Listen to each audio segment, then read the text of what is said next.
Emma and Jake had just brought their newborn daughter, Lily, home from the hospital.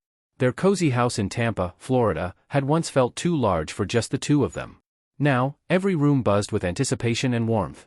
Lily's nursery was their pride, painted soft lavender, lit by a gentle nightlight, filled with plush toys and the scent of fresh baby powder. The couple had invested in a state-of-the-art baby monitor system with a motion sensor camera and two-way audio. The idea was simple: peace of mind.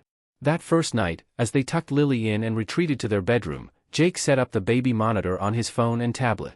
At exactly 9:42 p.m., while Emma drifted to sleep, Jake noticed something odd. The screen on the monitor flickered, just for a moment, and then instead of Lily's crib, another feed appeared. This one showed a dimly lit room with wallpaper peeling from the walls and a crib carved from aged wood. There was no baby. Only silence. Then a sound, humming.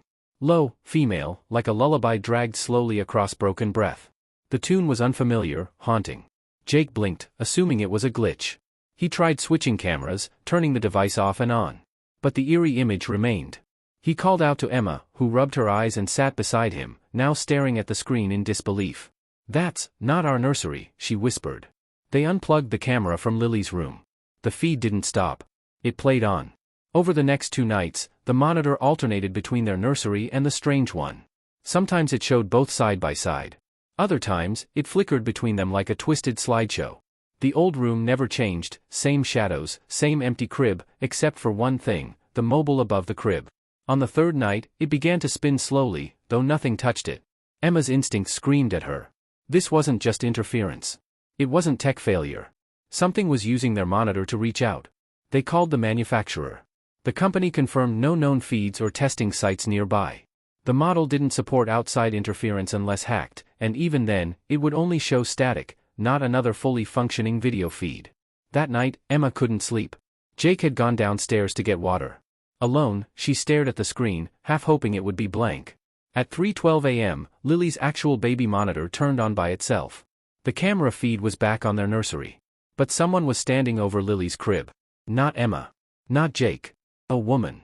Her hair hung over her face in damp strands, her arms outstretched toward the crib. She whispered softly, almost lovingly, "I've waited so long to hold her again." Emma screamed. Jake ran upstairs. When they reached Lily, the nursery was empty except for the baby sleeping soundly. But the woman's scent lingered in the air, rosewater and mildew. They couldn't stay silent anymore. Emma called her sister, who worked in real estate. Within hours, they obtained the property's historical records. The land their house stood on had once been part of a larger estate built in the early 1900s. It had burned down in 1958. The original house was owned by the Holloway family, a mother, Clara, and her daughter, Miriam. Clara had reportedly lost Miriam in a crib-related accident when the child was just 6 months old. The baby monitor wasn't invented yet, but locals recalled Clara claiming she could still hear her daughter crying at night. Neighbors began reporting strange events, disembodied lullabies, cribs rocking by themselves, mobiles spinning in still air. Then one day, Clara vanished. No body was ever found. Emma and Jake realized the truth. They hadn't picked up a foreign baby monitor. The house itself was still carrying fragments of the old one. Of Clara's grief. Of her need. And now, Clara believed Lily was her child. They tried burning sage, installing new monitors, even sleeping in shifts to watch over Lily. But every night at 3:12 a.m., the camera turned on by itself, and Clara appeared. Each time, she came closer. Each night, her whispers grew more desperate. "I just want to hold her. I never got to say goodbye." Then came the final night. Emma and Jake packed their bags. They planned to leave first thing in the morning. Emma cradled Lily, sitting in the nursery one last time as Jake dismantled the monitor. That's when the lights flickered. The room turned cold. The monitor, completely unplugged, turned on. And Clara stood there. Not on the screen. In the room. Her figure shimmered, a mix of memory and shadow. Her arms reached forward, not violently, but mournfully. "I'm her mother," Clara whispered. Emma stepped forward. Holding Lily tight, she looked Clara in the eye.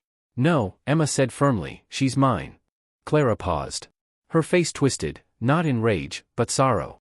Her lips trembled. And then, with a sigh that sounded like wind through dead trees, she faded. The mobile stopped spinning. The monitor went black. The air grew warm again. They never saw Clara after that night. But every so often, at exactly 3:12 a.m., the monitor blinks once. Just once. As if someone is still watching. Waiting. Longing.